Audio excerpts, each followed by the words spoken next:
Why is it that sometimes you have to take medications short term versus long term? Medications have this thing called mechanism of action, which is basically how the medication itself works. Depending on that determines whether you need to take this medication short term or long term. A good example of a short term medication is antibiotic. So antibiotics help your body and your immune system by fighting the bacteria.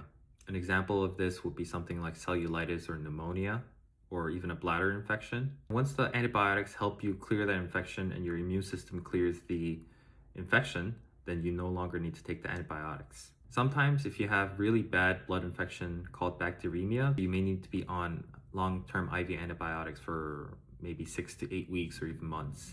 An example of a long-term medication is insulin for insulin-dependent diabetes mellitus. The reason why insulin-dependent diabetic patients need to be on insulin long-term is because they don't make enough insulin or they don't make insulin at all. If your body doesn't make enough insulin, then you may get problems such as hyperglycemia, where your sugar spikes up. That can create a lot of problems in your body. Taking insulin would lower that blood sugar levels to a normal level.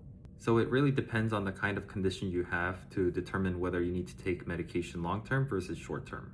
Usually chronic conditions, you'll need to take it long-term, whereas if it's an acute condition, something that's happening now, then you will most likely take it short-term. An example of that would be taking pain medications after a surgery or procedure because you're experiencing pain. If you're interested, follow for more.